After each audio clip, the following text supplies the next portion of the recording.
പോയിട്ട് തിരിച്ചു വന്ന് സ്റ്റാർട്ട് ചെയ്ത ഫലങ്ങളുണ്ട്. അതാണ് സുൽത്താൻ ബത്തേരിയും ചാലക്കുടിയൊക്കെ അത് എടുത്ത് പറഞ്ഞു. അപ്പോൾ ഇങ്ങനെയുള്ള കാര്യങ്ങളെ സപ്പോർട്ട് ചെയ്യാനുള്ള സൗകര്യങ്ങൾ ഈ ബഡ്ജറ്റിൽ വെച്ചിട്ടുണ്ട്. പിന്നെ സാധാരണയുള്ള സ്കീമുകൾ വെച്ചിട്ടുണ്ട്. ഇത് കേരളത്തെ സംബന്ധിച്ച് വലിയൊരു മാറ്റം ഉണ്ടാക്കാൻ പറ്റുന്നതാണ്. ഇതോടൊപ്പം ഇപ്പോൾ റബ്ബറിൻ്റെ കാർഷിക മേഖലയിലെ ഓരോ കാര്യത്തിന് പറയുമ്പോൾ റബ്ബറിൻ്റെയാണ് ഒരു കാര്യം പിന്നെ ഏറെ ചർച്ച ചെയ്യുന്നതാണ്. അതിനകത്ത് 250 രൂപ കേന്ദ്ര ഗവൺമെൻറ് തരാൻ വേണ്ടി സഹായിക്കും. 250 രൂപ ആക്കാൻ കേന്ദ്രത്തിന് സഹായം വേണം. കേന്ദ്രം ഒന്നും ചെയ്യുന്നില്ല. കോമ്പറ്റീഷൻ കമ്മീഷൻ ഓഫ് ഇന്ത്യ തന്നെ റബ്ബർ ടയർ കമ്പനിക്കാർ നടത്തിയിട്ടുള്ള വലിയ ഒരു ചൂഷണത്തെ പറ്റി പറഞ്ഞു. പക്ഷേ കേന്ദ്ര ഗവൺമെൻറ് ഇടപെടുന്നില്ല. അവിടെയാണ് ഇത്തരമൊരു സാഹചര്യത്തിൽ ദൈനംദിന കാര്യങ്ങൾക്ക് പോലും പണം അനുവദിക്കാത്തൊരു സാഹചര്യത്തിൽ നമ്മളിപ്പോൾ റബ്ബറിൻ്റെ താങ്ങുവില വർദ്ധിപ്പിച്ചിട്ടുണ്ട്. ചെറിയ തോതിലാണ്, പക്ഷേ അത് വർദ്ധിപ്പിച്ചു. ഇത്ര കാലത്തിന് ശേഷം വർദ്ധിപ്പിച്ച് രണ്ട് വർഷം കഴിഞ്ഞു, 2.5 വർഷം കഴിഞ്ഞു റബ്ബറിൻ്റെ താങ്ങുവില വർദ്ധിപ്പിച്ചു. മാർക്കറ്റിൽ ഇപ്പോൾ കിട്ടുന്ന വിലയേക്കാളും അവർക്ക് 10-15 രൂപ അധികം കിട്ടത്തക്ക വിധത്തിലുള്ളൊരു വിലയാണ് അതിനകത്ത് വന്നിട്ടുള്ളത്. പിന്നെ ജീവനക്കാരുടെ DAയുടെ പ്രശ്നം നിരന്തരമായി പറഞ്ഞുകൊണ്ടിരുന്നൊരു പ്രശ്നമാണ്. DA ശരിയാണ്, ശമ്പള പരിഷ്കരണം മറ്റു പല സ്ഥലത്തും നടത്തുന്നതിന് മുമ്പ് നമ്മൾ നടത്തി. പക്ഷേ കുറച്ചു കാലമായിട്ട് DA കൊടുത്തിട്ടില്ല. DA കുറച്ചു കാലം കൊടുക്കാതിരുന്നിട്ട് വീണ്ടും ഒരുമിച്ച് കൊടുക്കുന്ന സ്ഥിതിയൊക്കെ പണ്ടും കേരളത്തിലുണ്ട്. അപ്പോൾ അത് ഞങ്ങളുടെ സർക്കാർ ജീവനക്കാരുടെ കാര്യത്തിലൊക്കെ താല്പര്യപൂർവ്വം തന്നെ നിൽക്കുന്നവരാണ്. ഞങ്ങളിതൊന്നും വേണ്ട, സർക്കാർ ജീവനക്കാരും വേണ്ട, ഇത്രയും സർവീസ് ഒരാൾ വേണ്ടെന്ന് പറയുന്നവരല്ല എന്നുള്ള DAയുടെ കാര്യം പ്രഖ്യാപിച്ചു. വളരെ സീരിയസ് ആയൊരു ഇഷ്യൂ ആയിരുന്നു പങ്കാളിത്ത പെൻഷനേ ഇല്ല എന്നുള്ളതാണ്. പങ്കാളിത്ത പെൻഷൻ എന്ന് പറഞ്ഞാൽ നമ്മൾ കൊടുക്കുന്ന ഈ തുക കൊണ്ടുണ്ടാക്കുന്ന പെൻഷന് യാതൊരു ഇൻകം ഗ്യാരണ്ടി ഇല്ല.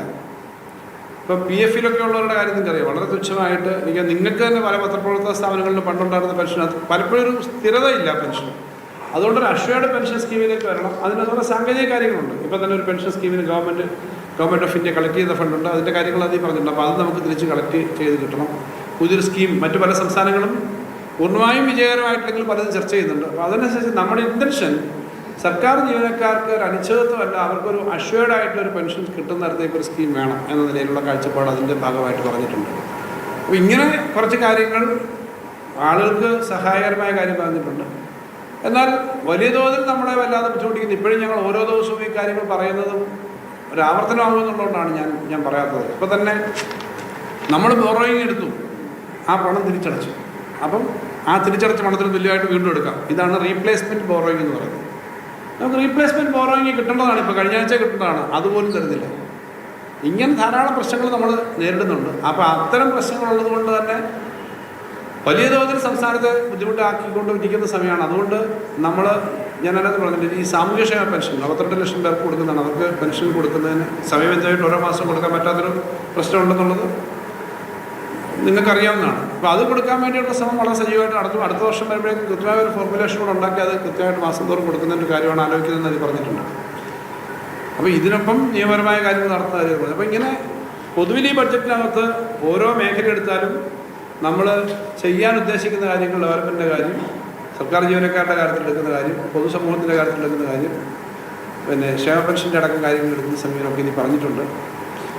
റവന്യൂ വരുമാനം അല്പം വർദ്ധിപ്പിക്കാനുള്ള ശ്രമം നടത്തിയിട്ടുണ്ട്. വലിയ തോതിൽ ഫീസ് വർദ്ധിപ്പിക്കാൻ പറ്റത്തില്ല. നിങ്ങളോട് തന്നെ ഓപ്പണായിട്ട് നിങ്ങളുമായിട്ട് കഴിഞ്ഞ ദിവസങ്ങളിലെ ഡിസ്കഷൻ കാണുമ്പോൾ ഞാൻ പറഞ്ഞിരുന്നു, നമുക്ക് ഒരു ലെവലിനപ്പുറമൊന്നും വർദ്ധിപ്പിക്കാൻ പറ്റത്തില്ല. കാരണം അങ്ങനെ നമ്മുടെ സംസ്ഥാനത്ത് ടാക്സ് മാത്രം വർദ്ധിപ്പിച്ചുകൊണ്ട് പോകാൻ പറ്റത്തില്ലല്ലോ.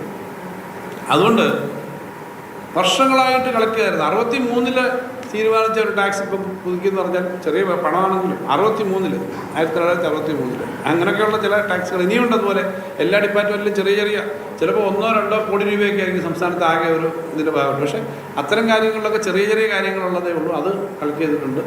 പിന്നെ ഈ രജിസ്ട്രേഷനുമായി ബന്ധപ്പെട്ടിട്ട് ഭൂമി ഇടപാടിൻ്റെ കാര്യത്തിലൊക്കെ ഈ ബാങ്കുകളും കക്ഷികളും ആവശ്യപ്പെടുന്നതാണ്. നമ്മുടെ ഭൂമി പണയം വെച്ചിട്ട് എടുക്കുമ്പോൾ അതിനൊരു രേഖയും കണക്കൊന്നും പലപ്പോഴും ഇല്ല. ഇത് പൊക്കുവരവ് ചെയ്യുന്നതല്ലാതെ തന്നെ ഇതിനകത്ത് എൻകംബറൻസ് പോലെയൊക്കെയുള്ള കാര്യങ്ങളുണ്ട്. വേറെ ആരെങ്കിലും ഉപയോഗിച്ചിട്ടുണ്ട്. ഇത്തരം കാര്യങ്ങളൊക്കെ വരാൻ വേണ്ടിയിട്ടുള്ള കാര്യങ്ങൾക്കുള്ള സാങ്കേതിക കാര്യങ്ങൾ, വലിയ തുകയുടെ കാര്യങ്ങളും അതില്ല. മണൽ വാരുന്നത് ഇപ്പോൾ പിന്നെ നമ്മളെല്ലാവരും അംഗീകരിക്കുന്ന മണൽ വാരാനുള്ള കാര്യം ഇപ്പം ഇതിൻ്റെ സാങ്കേതിക കാര്യങ്ങളൊക്കെ റവന്യൂ കിട്ടിയിട്ടുണ്ട്. മണൽ വാരുന്നതിൽ നിന്ന് കിട്ടുന്ന വരുമാനം, പഴയ ഈ പറഞ്ഞ വണ്ടി തകർന്നത്, ഓഫീസിലെ പഴയ സാധനങ്ങളൊക്കെ കൊടുത്തിട്ട് എല്ലാ പണവും കൃത്യമായി കിട്ടാൻ വേണ്ടിയിട്ടുള്ള കാര്യങ്ങൾ സ്ക്രാപ്പിംഗ് പോളിസി അനുസരിച്ച് ചെയ്യുക. രജിസ്ട്രേഷനിലും മറ്റൊക്കെ ചെറിയ പൈസ, കാലിനേജ് ഫീസ്, അങ്ങനെ ചെറിയ കാര്യങ്ങളാണെങ്കിലും 10,000 കോടി രൂപയുടെ ഒരു വരുമാനമാണ് പരമാവധി നമ്മൾ ഉണ്ടാക്കാനായിട്ട് ശ്രമിച്ചിട്ടുള്ളത്. അപ്പം ചെയ്യാനുള്ള അത്തരം കാര്യങ്ങൾ ചെയ്യുന്നുണ്ട്. നമുക്ക് വിഹിതം കിട്ടാത്തൊരു പ്രശ്നമുള്ളതിൻ്റെ ബുദ്ധിമുട്ടിനിടയ്ക്ക് കൂടെ മറികടന്ന് പോകാൻ പറ്റും എന്ന നിലയിലൊരു ബഡ്ജറ്റാണ് അവതരിപ്പിച്ചിരിക്കുന്നത്. ഇപ്പോൾ ഒരു സാഹചര്യത്തിൽ ചെയ്യാൻ പറ്റുന്ന പരമാവധി ശ്രമങ്ങൾ നടത്തിയിട്ടൊരു ബഡ്ജറ്റാണ് അവതരിപ്പിച്ചിരിക്കുന്നത്. എന്തായാലും ഒരു കാര്യം ഞാൻ ഉറപ്പ് പറയാം, കേരളത്തിനകത്ത് വലിയ തോതിൽ ഒരു കുതിച്ചുചാട്ടത്തിനുള്ള പ്ലാറ്റ്ഫോം തന്നെ ഇട്ടേക്കുന്നത്. അത് ഞാൻ ഒരു പത്രസമ്മേളനത്തിലൊരു ബഡ്ജറ്റ് കഴിഞ്ഞിട്ട് ഒരു ആലങ്കാരികമായി പറയുന്നതല്ല. ശരിക്കും കേരളത്തിന് ഒരു നല്ല ജമ്പ് ഉണ്ടാക്കാൻ പറ്റുന്ന തരത്തിലേക്കുള്ള കാര്യങ്ങൾ വരും. അത് ഇന്നിപ്പോൾ ഞാൻ അടുത്ത ആഴ്ച ഒന്നും കൊടുക്കുമെന്ന് പറഞ്ഞില്ലല്ലോ, പക്ഷേ അടുത്ത വർഷത്തെപ്പറ്റി ഞാൻ അല്പം കൂടി കോൺഫിഡൻസോടുകൂടി തന്നെയാണ് പറയുന്നത്. ഈ കാര്യങ്ങളെല്ലാം വർക്കൗട്ട് ചെയ്തുകൊണ്ടാണ്. അപ്പോൾ ആ തരത്തിൽ കേന്ദ്ര ഗവൺമെൻറ്റിൻ്റെ അടുത്ത് നിന്ന് കിട്ടാനുള്ളത് വരാനുണ്ട്. അപ്പോൾ ഇതിനനുസരിച്ചിട്ടാണ് ചെയ്തേക്കുന്നത്. നിങ്ങളുടെ ചോദ്യങ്ങൾക്കും മറുപടി പറയാം. പിന്നെ ഈ കാര്യങ്ങളുടെ ഡീറ്റെയിൽസ് എല്ലാം നിങ്ങളുടെ കയ്യിൽ ഉള്ളതുകൊണ്ട് ഞാൻ കൂടുതൽ അതിൻ്റെ കണക്കുകളൊന്നും പറയേണ്ട കാര്യമില്ല. ഈ ബഡ്ജറ്റ് ബ്രീഫിനകത്ത് ഒരുമാതിരി ബഡ്ജറ്റ് സംബന്ധിച്ചുള്ള എല്ലാ കാര്യങ്ങളും ഉണ്ട്. പിന്നെ ഇപ്രാവശ്യം നമ്മളിത് ആദ്യമായിട്ട് എൻവയോൺമെൻറ്റ് ബഡ്ജറ്റ് അവതരിപ്പിച്ചിട്ടുണ്ട്. ഞാൻ ആ ബഡ്ജറ്റ് സ്പീച്ചിൻ്റെ ഇടയ്ക്ക് അതിനകത്ത് പറഞ്ഞില്ല. എൻവയോൺമെൻറ്റ് ബഡ്ജറ്റ് ഇന്ത്യയിൽ ഫസ്റ്റ് ടൈമാണ്, ഇന്ത്യയിൽ ഒരു സ്റ്റേറ്റ്. കഴിഞ്ഞ ദിവസം നമ്മൾ R&D ബഡ്ജറ്റ് അവതരിപ്പിച്ചിരുന്നു. R&D ബഡ്ജറ്റ് ഇപ്പോഴും നമുക്കുണ്ട്. R&D ജെൻഡർ അതിന് മുമ്പ് നമ്മൾ തുടങ്ങിയിരുന്നു. ജെൻഡർ നമ്മൾ തുടങ്ങിയ പ്രാക്ടീസ് തന്നു. R&D ബഡ്ജറ്റ് നമ്മൾ കഴിഞ്ഞ പ്രാവശ്യം ആദ്യമായിട്ട് അവതരിപ്പിച്ചു. ഇപ്രാവശ്യം ക്ലൈമറ്റ്, നമ്മുടെ എൻവയോൺമെൻറ്റുമായി ബന്ധപ്പെട്ട ബഡ്ജറ്റ് അവതരിപ്പിച്ചു. കാരണം അതൊക്കെ ഒരു സമൂഹത്തിനോടുള്ളൊരു ഉത്തരവാദിത്തം കാണിക്കാൻ വേണ്ടി നമ്മൾ ആ മേഖലയെ പറ്റിയൊക്കെ പറയുന്നതാണ്. നല്ല വർക്ക് ചെയ്തിട്ടുണ്ട് ഇതിനകത്ത്. പിന്നെ ഓരോ ബഡ്ജറ്റിൻ്റെ ഓരോ ഭാഗങ്ങൾ എടുത്തു പറയേണ്ടതല്ല, എന്നാൽ പോലും വലിയ തുക വെച്ചിട്ടുണ്ടെങ്കിൽ സ്കൂൾ കുട്ടികളുടെ ഇടയിൽ ഇപ്പോൾ ഈ IT AI രംഗത്തൊക്കെ വരുന്ന വഴി വ്യാജ വാർത്തകൾ തെറ്റിദ്ധരിപ്പിക്കുന്ന, ഇപ്പം പ്രധാനമന്ത്രി സംസാരിക്കുന്ന, മുഖ്യമന്ത്രി സംസാരിക്കുന്നതായിട്ട് ആർട്ടിഫിഷ്യൽ ഇൻ്റലിജൻസ് ഉപയോഗിക്കുന്നുണ്ട്.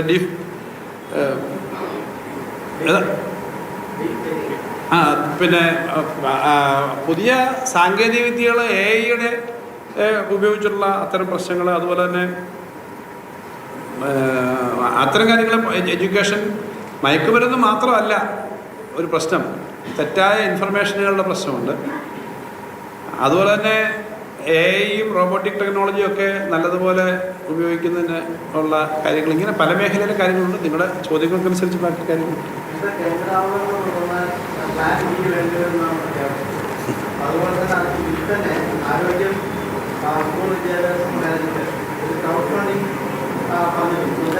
Crowd funding exactly crowd funding അല്ല, എന്നാലും പബ്ലിക്കിൻ്റെ ഒരു അല്ല, പ്ലാൻ ബി എന്തൊക്കെയാണെന്ന് പറഞ്ഞിട്ടില്ല. നമുക്ക് തകരാൻ പറ്റില്ല എന്നുള്ളതാണ്. അപ്പോൾ അതിന് പലതരത്തിലുള്ള കാര്യങ്ങൾ ചെയ്യേണ്ടി വരും.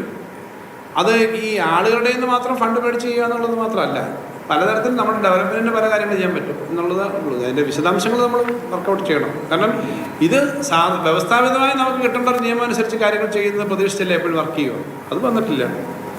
അപ്പോൾ അതനുസരിച്ചിട്ട് പ്ലാൻ ബി എന്ന് പറഞ്ഞാൽ അതാണ്. എന്തായാലും ഈ സിസ്റ്റത്തിനകത്ത് കുറച്ചുകൂടി ഡെവലപ്പ് ചെയ്ത് ചെയ്യാമെന്നുള്ള തരത്തിലാണ് പറയുന്നത്.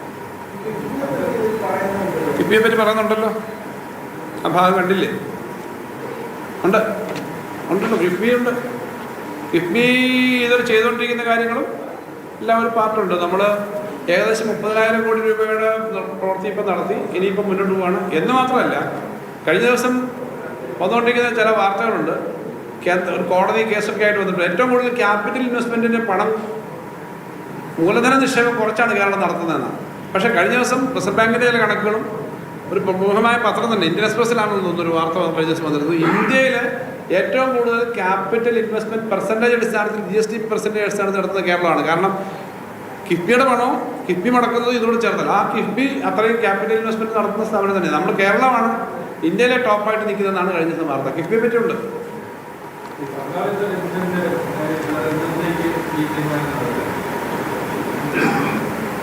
എന്തായാലും ഈ കാര്യത്തിനകത്ത് എന്നത്തേക്ക് തീരുമാനം നടപ്പിലാകും എന്നുള്ളത് 2-3 ഘടകങ്ങൾ ബാധിച്ചിരിക്കും. ഒന്ന്, ഇപ്പം കേന്ദ്ര ഗവൺമെൻറ് ഈ പണം മൊത്തം കേന്ദ്ര ഗവൺമെൻറ്റിൻ്റെ ഇതിൽ അടച്ചിട്ടുണ്ട്. മറ്റു ചില സ്റ്റേറ്റുകളും ഈ കാര്യം ചെയ്തിട്ട് ചില പ്രശ്നങ്ങൾ തീർക്കാൻ പറ്റിയിട്ടില്ല. അങ്ങനെ വരിക, ചില നിയമങ്ങളുടെ പ്രശ്നങ്ങളുണ്ട്. രണ്ടാമത്, ഒരു സ്കീം, ഈ ഒരു അഷ്വേർഡ് ആയിട്ടുള്ള റിട്ടേൺ കിട്ടുന്നൊരു സ്കീം ഉണ്ടാകുന്നതിന് വേണ്ടിയിട്ടുള്ള കാര്യങ്ങൾ ആലോചിക്കണം. ഇത് രണ്ടും കൂടെ ലിങ്ക്ഡ് ആയിട്ടാണ്. എന്തായാലും അത് വേണം എന്നുള്ളത് നേരത്തെ നമ്മൾ പരിശോധിക്കും പഠിക്കുമെന്നാണ് പറഞ്ഞെങ്കിൽ ഇപ്പോൾ അങ്ങനൊരു കാര്യം, അത് വ്യത്യാസമുണ്ട്. പറഞ്ഞു കഴിഞ്ഞാൽ ഈ ഗവൺമെൻറ്റിൻ്റെ പ്രത്യേകത നിങ്ങൾക്കറിയാം, പറഞ്ഞു കഴിഞ്ഞാൽ ചെയ്യാനുള്ള കാര്യം പറയാറുള്ളൂ. അതായത് അല്ലാതെ ചുമ്മാതെ കയ്യടിക്ക് വേണ്ടി പറയാറില്ല.